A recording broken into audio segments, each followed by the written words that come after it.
Welcome back to the Daily Living Jewish Kitzur Shulchan Aruch class. We are learning the laws of interest. Just to give a brief recap of what we've covered over the last few days.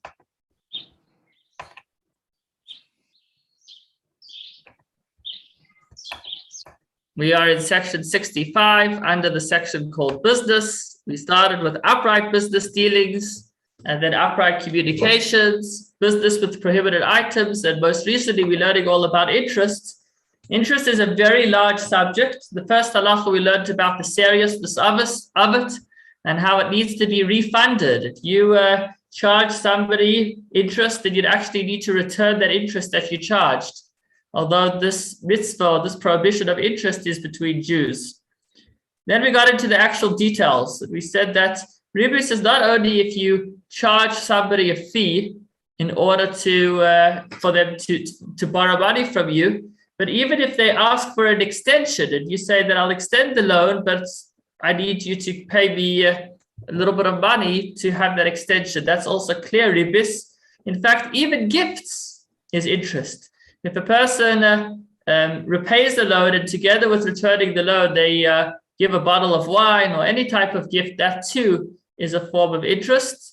Even if it wasn't together with the loan, even if it was in advance of the loan or it was subsequent to the loan, that would also be a problem. So if somebody has just lent me 1,000 rand and I want to thank him for getting my business up and running again, and I'm thanking him for that loan that he lent me, then I would not be allowed to do so.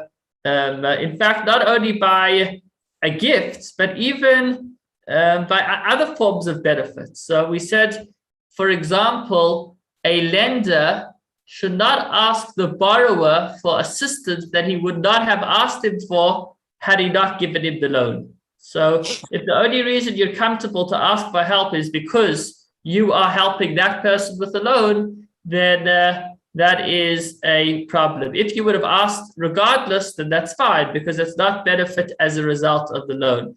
And even if it's verbal, that also is a problem, meaning if you, what was the example? Let's take a quick look at that. Verbal was halachas 9 and 10.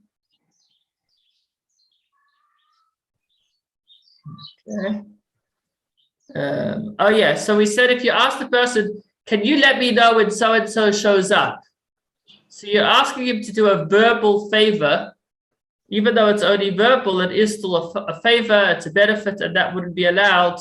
It's because you're gaining as a result of lending the money. Now, what we will learn about in section 66, this is only 65, will be an alternative arrangement that can be set up to facilitate being able to invest money in somebody's needs or business and getting a return. So the flip side would be, you certainly would be allowed to buy shares in a company and then enjoy the profits. And that's not called interest at all. Rather, it's just a business investment.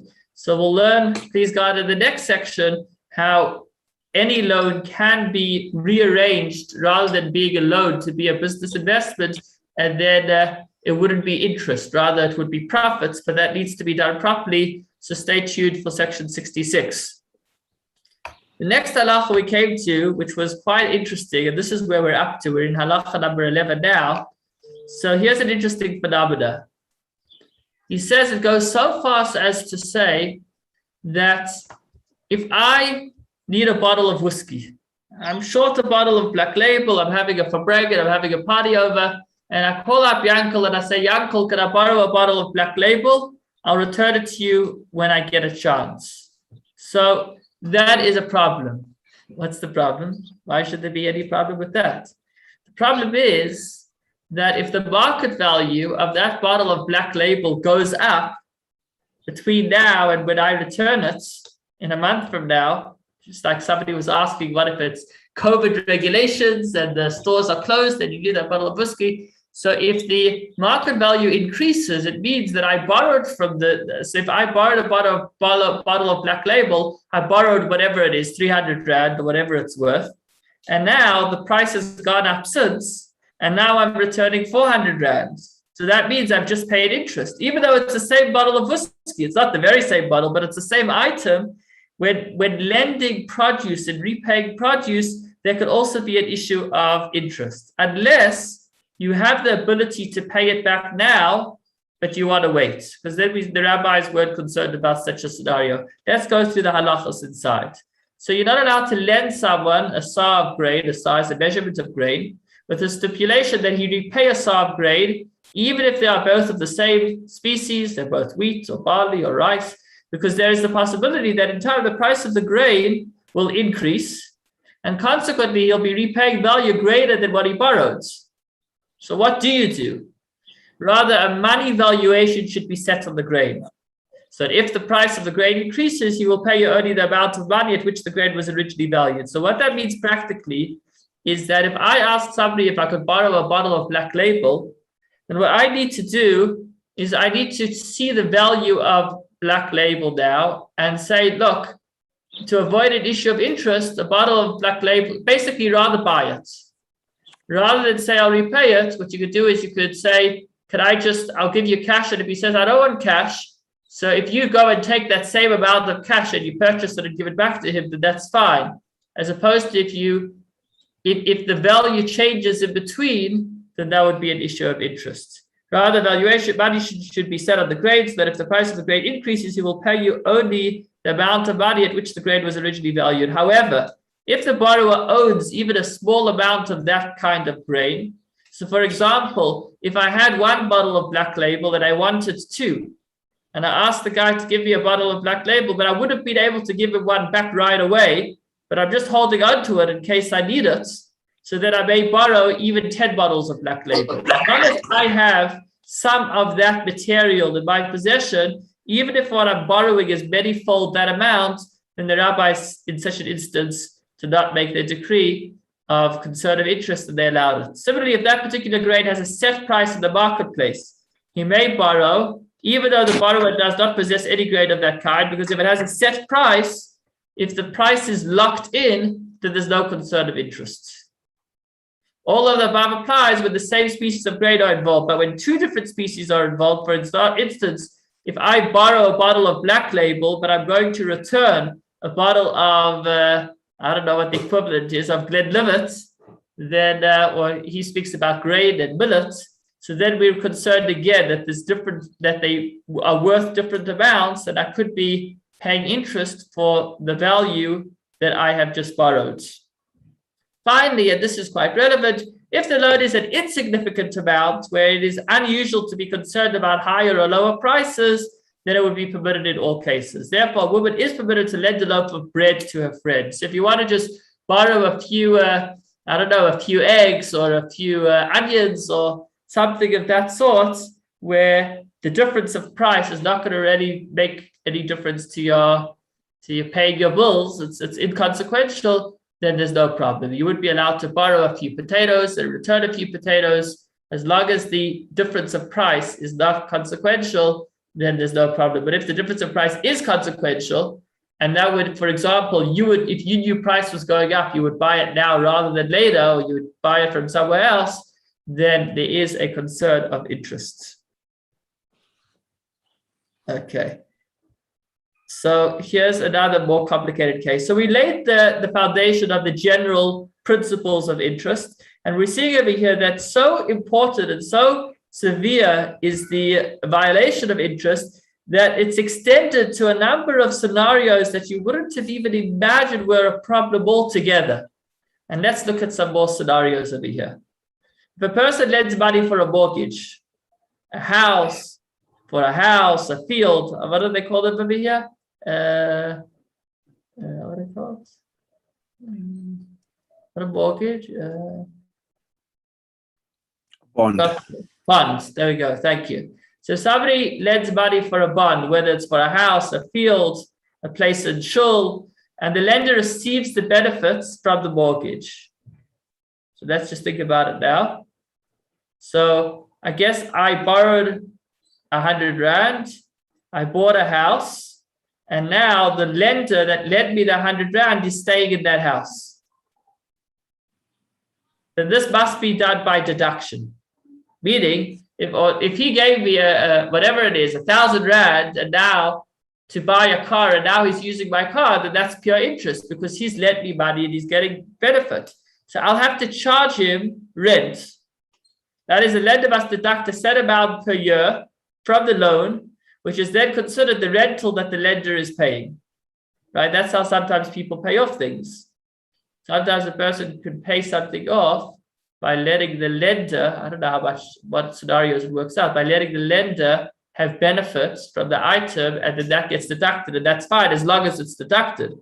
Even if the actual rental value is greater than what they agree to, so even if I'm charging him additional rent, it's allowed. It's not considered a form of interest.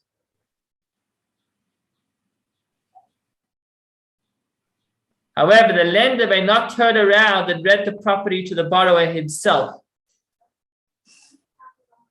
So the lender can't rent the property. If I'm the borrower, he can't rent my house that I bought with a mortgage from me and then charge me rent for staying in his rents, because then that's already a form of interest. Concerning mortgages, there are many additional laws, and therefore nothing should be done concerning mortgages. And this is really probably the most important line, unless the rabbinic authority is consulted. So practically speaking, if you want to take out a bond, which most of us do need to do, whether it be for a house or a car or whatever it is, you do need to pick up the phone and call your rabbi to ensure that you are not actually violating this prohibition of interest. I mentioned earlier that in section 66 in the next chapter, he speaks about solutions. So, for example, so it speaks about where you turn the loan into a business investment. So this is something that is set up by many of the Jewish banks. I mean, Jewish banks in general, including in South Africa. I remember, if I remember correctly, if you walk into Sasford's offices in Melrose Arch, then as you walk in, on top of the front desk, they have a plaque which says that all business dealings are done under the Heter Iska arrangement, meaning that it's all been set up with rabbinic guidance that loans are set up rather than being loans, being business investments. And it's not just semantics. There are legal ramifications for them, very significant legal ramifications. I'm not going to mention them now because we'll get to that in chapter 66.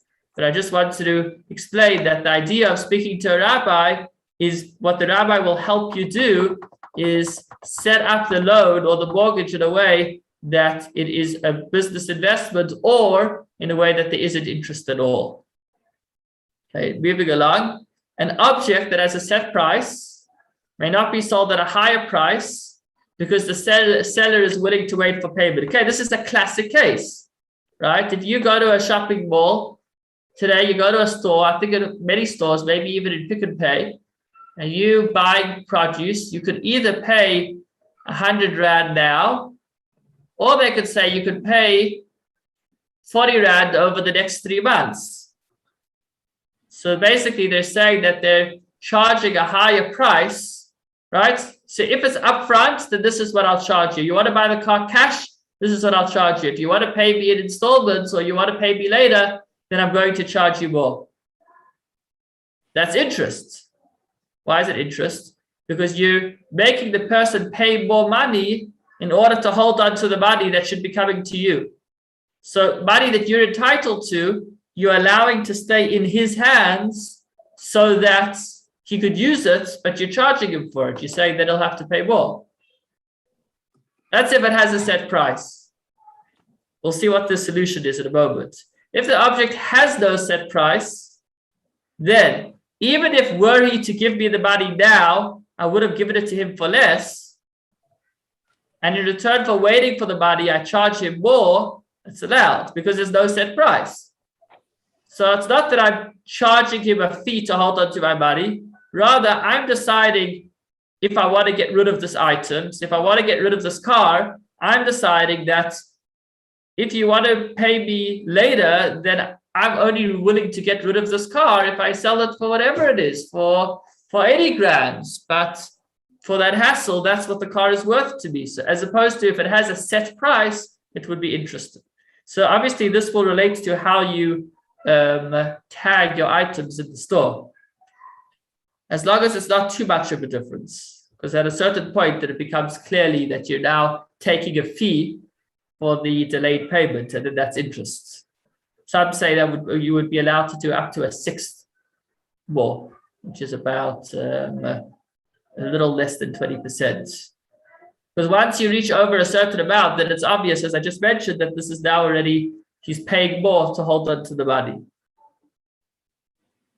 Even if it's only slightly more, but you explicitly said that if you pay me immediately, then you can have it for 10. But if you want it on credit, you must pay me 11, then that is not allowed. Even though it's just a slight percent, a small amount, as long as you tell them that if you want to pay me on credit, I'm going to have to charge you more than what I'll charge you otherwise, then that's interest.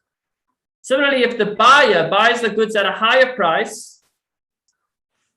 in order for the seller to wait for him, meaning it's not only if the seller charges the buyer, but even if the buyer voluntarily offers more to be able to pay later, again, that's interest. So what's the solution? So the solution would be to offer a cash discount. I know that it sounds semantics, but it's not just semantics, because these things all have legal ramifications. When there is a dispute, it boils down to what the nature of the agreement was. So if you say that you're selling whatever, if I'm selling this box of chocolates for 100 rands, but if you pay me cash, I'll give it to you for 90. So then it's a discount, as opposed to if I say that it costs 90 rand, but if you're going to pay me in installments, I'm going to have to charge you, or charge you an extra 10 rand, and that would be interest. So this is practical. Anybody that sells merchandise, that has a store, needs to be sure that the way that they price their merchandise needs to be set up in a way that they're not charging interest for delayed payments, which is the way it typically is done.